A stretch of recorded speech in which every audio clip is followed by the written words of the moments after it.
Hello everyone. आज हम देखने वाले हैं क्लास ट्वेल्थ का मैथ का सलूशन देखेंगे, जो 22 सितंबर 2020 को एग्ज़ाम लिया गया था सीबीएसई के द्वारा। तो उसका आज सलूशन देखने वाले हैं, एक एक करके देखते हैं। जैसे आपके सामने फर्स्ट क्वेश्चन जैसे ऑब्जेक्टिव का दिया हुआ है, ए वेक्टर एंड बी वेक्टर दे दिया है और एक रिलेशन दे दिया गया ये दोनों। तो आपको बोला है कि लैम्डा का वैल्यू क्या होगा। तो देखिए क्या करना है कि आपको पहले दोनों वेक्टर को जोड़ना है, उसके बाद आप उसका मॉड लीजिएगा। तो जैसे दोनों वेक्टर को जोड़िएगा तो जोड़ने पे जो है यहाँ जोड़ के 2i बन जाएगा। तो vector A plus vector B को पहले जोड़ देते हैं।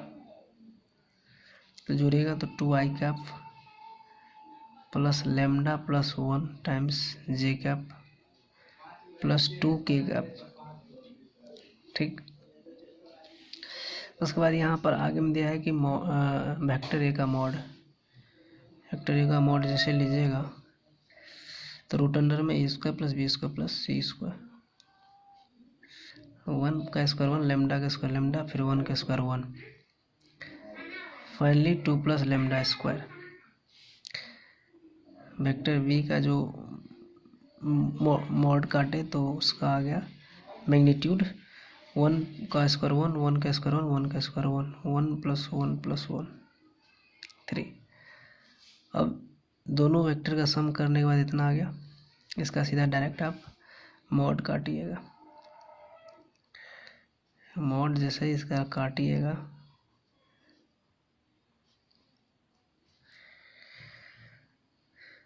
तो ये डायरेक्ट आ जाएगा रूट अंडर में 2 का स्क्वायर 4, लेमडा प्लस 1 का स्क्वायर, फिर 2 का स्क्वायर 4।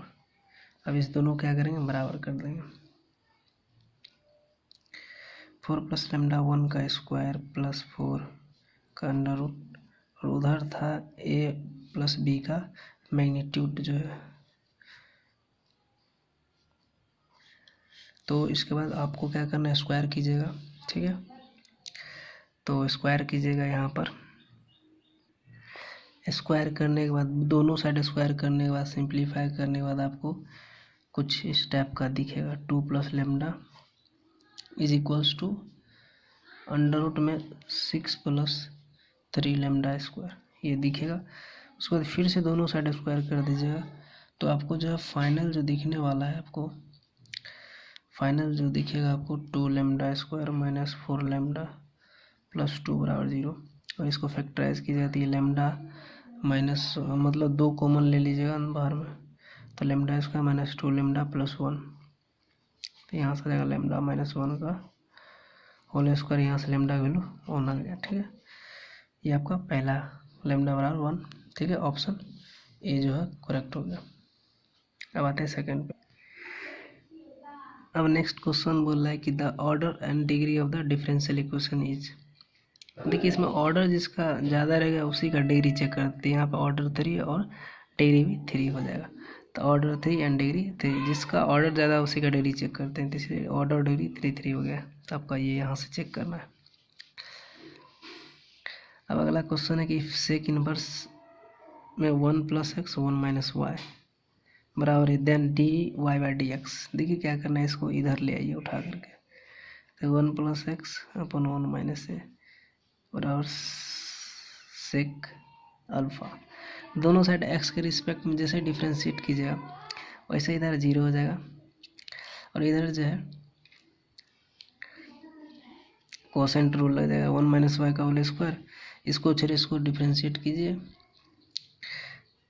तो यहाँ पर जाएगा 0 प्लस एक्स माइनस, फिर 1 माइनस वाई का 1 प्लस एक्स को छोड़ना है, इसको कीजिए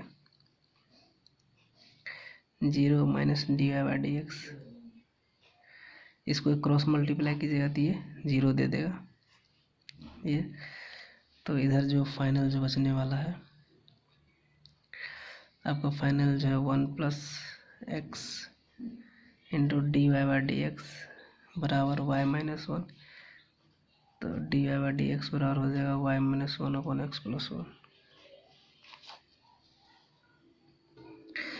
नेक्स्ट क्वेश्चन है कि इफ़ ए बराबर, ये मैट्रिक्स दे दिया, देन ए स्क्वायर बराबर क्या होगा। तो देखिए ए स्क्वायर का मतलब हो गया ए इंटू ए, तो इसको 2 बार लिखना है, 1 माइनस वन वन, ठीक है, 1 -1 और 1 मल्टीप्लाई जैसे कीजिएगा, इधर इधर क्या करना है रो और इधर कॉलम, सीधे यहाँ बन जाएगा 2, ठीक है, -2 यहाँ -2 2, तो आपका ये फाइनल आंसर होगा। ठीक, तो जो भी ऑप्शन में आप टिक कर लीजिएगा, आप 4 का हो गया। 5 नंबर में क्या है कि यहाँ 43 44 45 46, इसका 44 45 46, इसका वैल्यू क्या होगा वो बताना। करना कुछ नहीं, देखिए ये बीच में जो लिखा हुआ है ये दोनों के सम का एवरेज लिखा हुआ है, ठीक है। तो कॉलम पे ऑपरेशन लगा दीजिए, इस कॉलम 1 को क्या कीजिए कि C1 + C3 डिवाइड बाई 2, जैसे ही कीजिएगा तो ये दोनों का सम कीजिएगा तो कितना आएगा, 5 3 8 और 5 4 4 8, कितना हुआ 88, डिवाइड बाई 2 कीजिएगा तो क्या आ जाएगा 44 44 44, इधर क्या हो जाएगा 45 बन जाएगा जैसे ही लगाइएगा, और इधर 46 बन जाएगा। तो आप डिटर्मिनेंट में क्या भरे थे, कोई भी 2 रो या कॉलम अगर आइडेंटिकल है तो वैल्यू 0 दे देगा। ठीक, अब आते हैं नेक्स्ट क्वेश्चन पे। अगला 6 क्वेश्चन जो बोल रहा है, 6 क्वेश्चन बोल रहा है कि इंटीग्रेट करना है इसको। तो आप e⁻x इसको डिवाइड मार दीजिएगा, डिवाइड मारेगा तो 1/1 + x plus log x plus 1 है, सॉरी यहाँ पर। ठीक, अब आपको क्या करना है, ये इसको log x प्लस 1 को पहले लेके प्लस 1/1/x, यहाँ से क्या होगा कि e⁻x into f(x) into f'(x), ये f'(x) है, मतलब इसका डिफ्रेंशिएट यहाँ किया गया, इसलिए आपका फाइनल जो answer e⁻x into log x plus 1 plus c, ये आपका आंसर हो गया। अब आते हैं नेक्स्ट क्वेश्चन नंबर 7 पे। अब आते हैं नेक्स्ट क्वेश्चन, दिया है इंटीग्रेट 0 से π/2 तक करना है, इसका लिमिट दे दिया है 0 से π/2। तो ऐसे सवाल को जैसे 0 से π/2 में लिमिट रहेगा तो इसको i मान लेते हैं,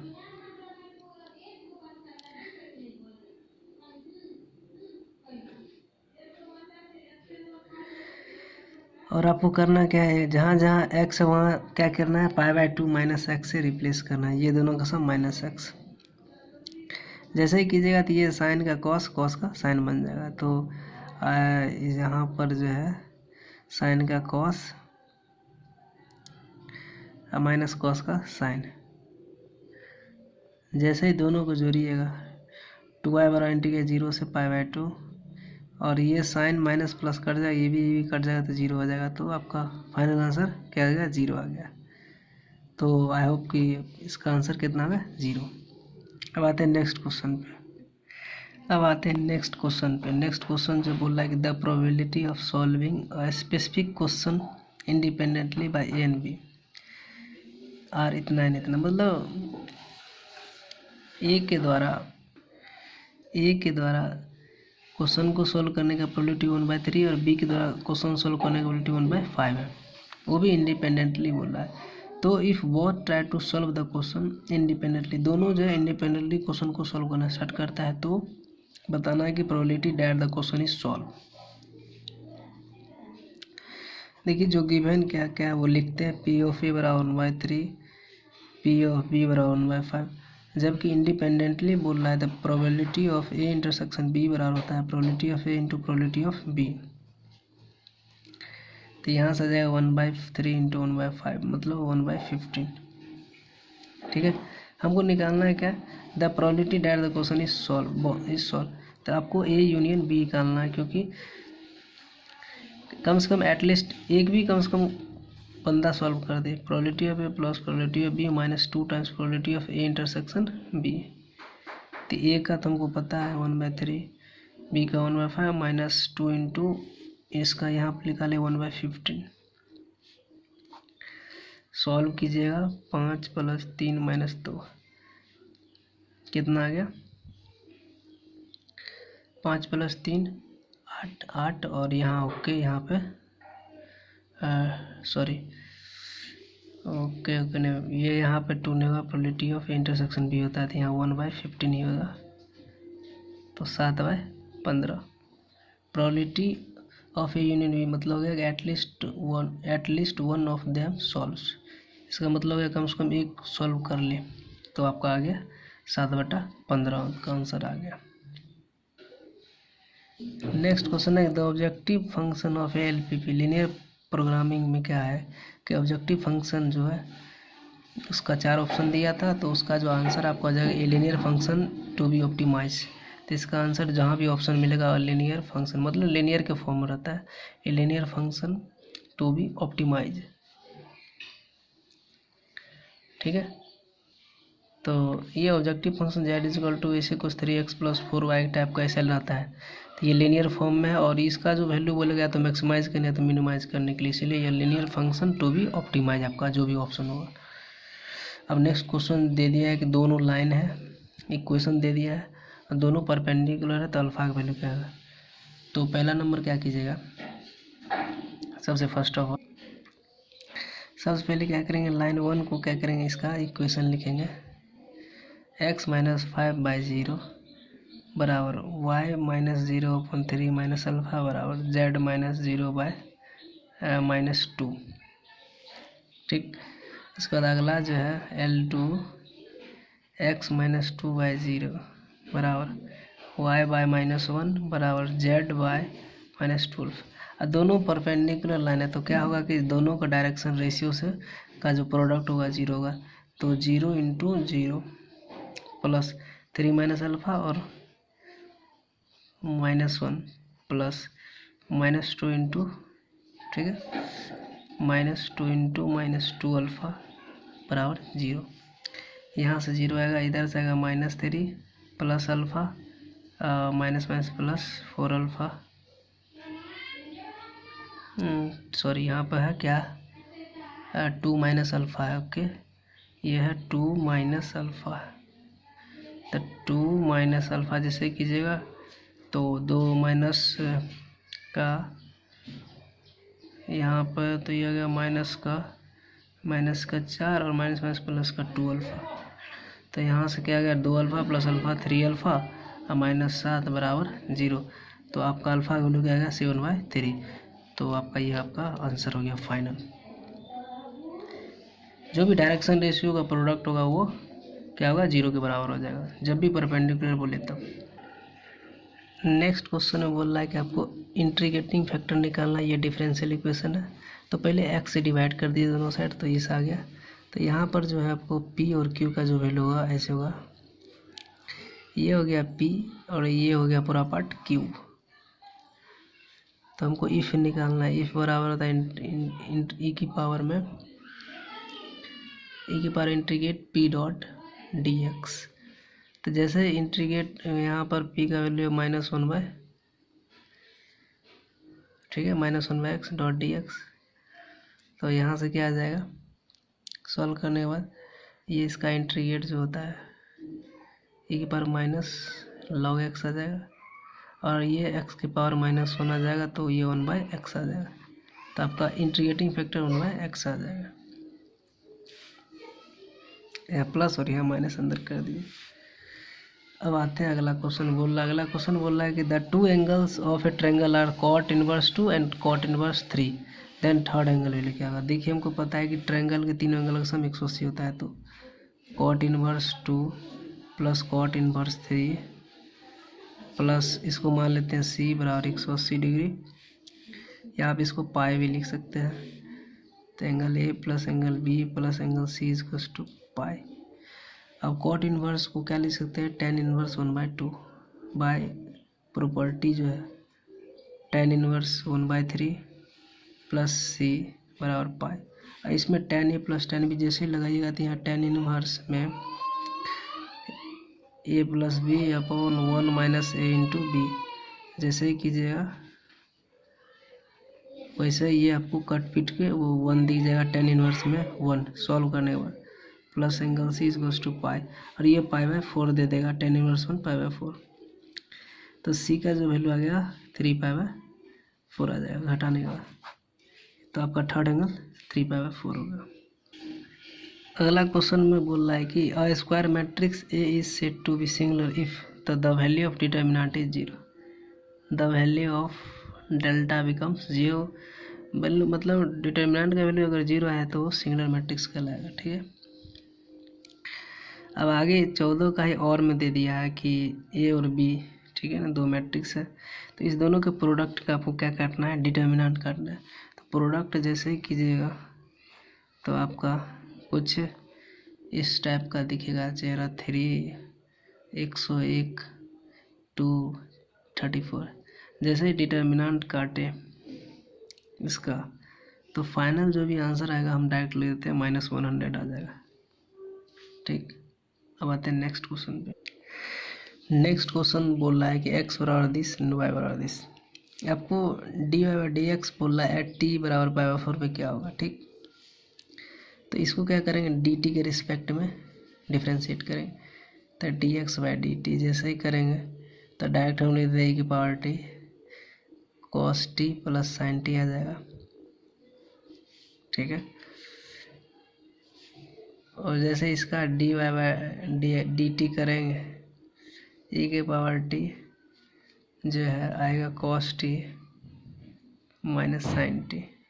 ठीक है, उसका डिवाइड जैसे ही करेंगे dy/dt अपॉन dx/dt, ये कट गया तो यहाँ e की पावर t कट गया तो ऊपर बचेगा cos t minus sin t upon cos t plus sin t।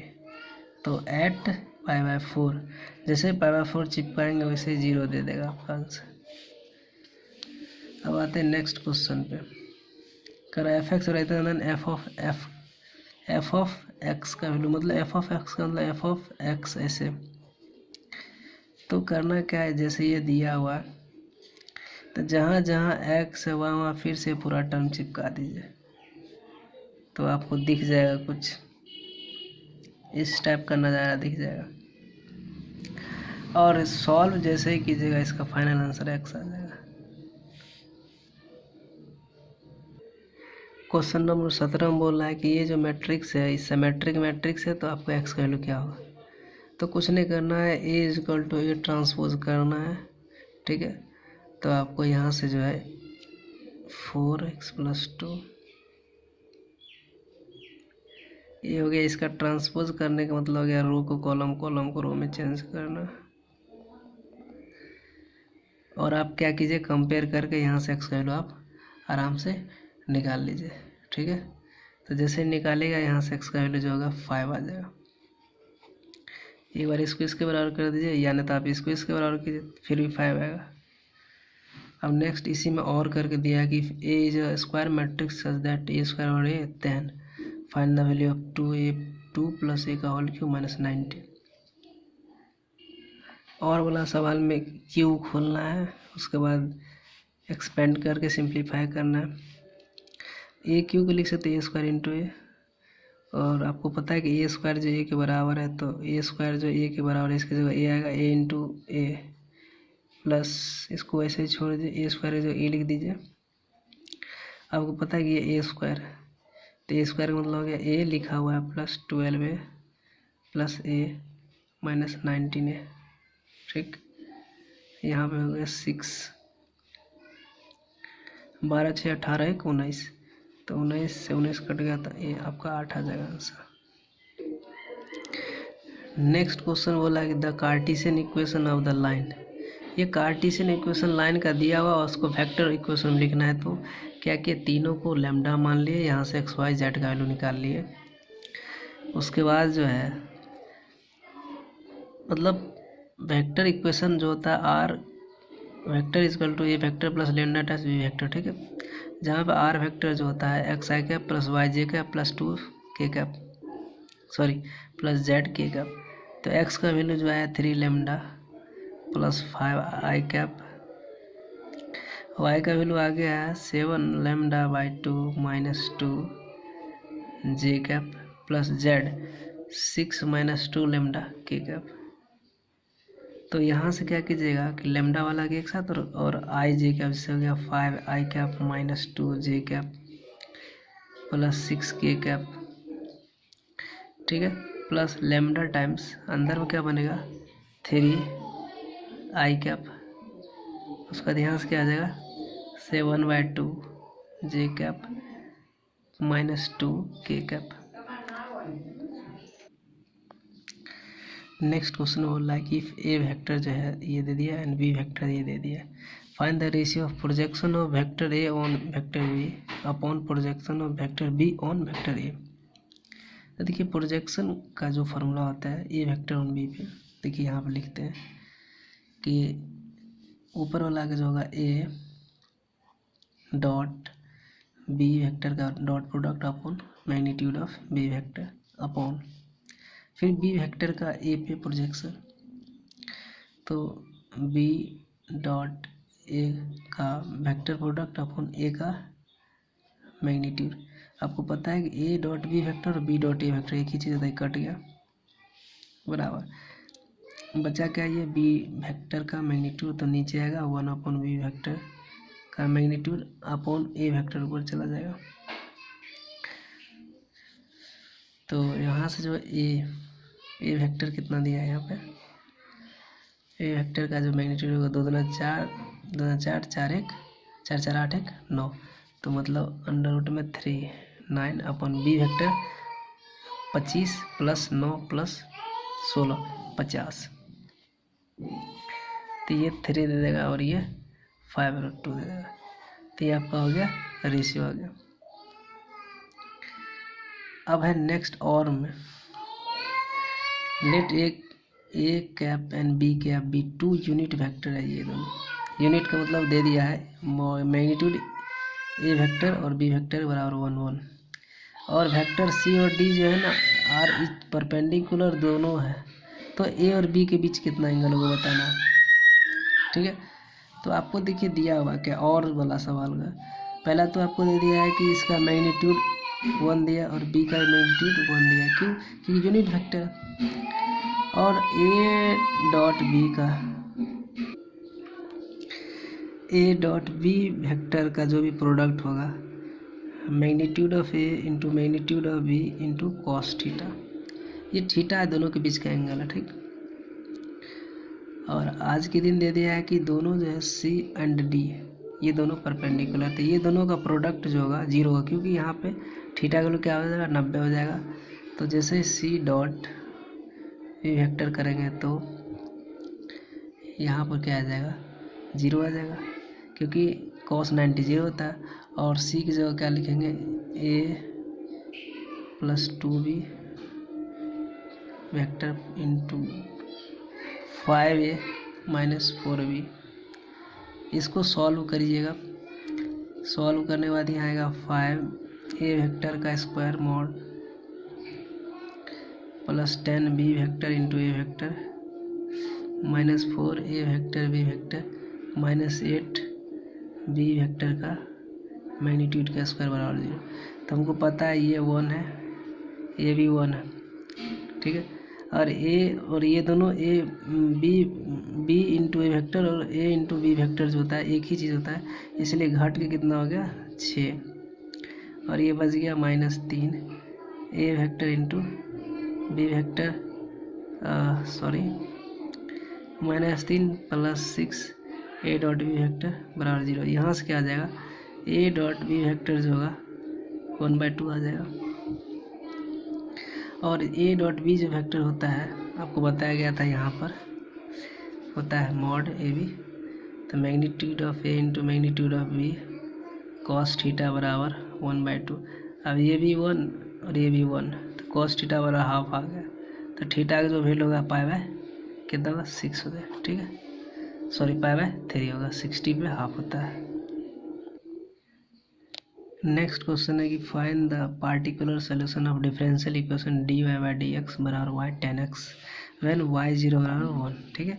इसका पार्टिकुलर सोल्यूशन बताना है, तो आपको क्या करना है कि y वाला पार्टी भी एक साथ एंड x वाला पार्टी भी एक साथ, तो dy/y हो गया, इधर आ जाएगा 10x इंटू dx, दोनों साइड इंटीग्रेट कीजिएगा तो इधर आ जाएगा log y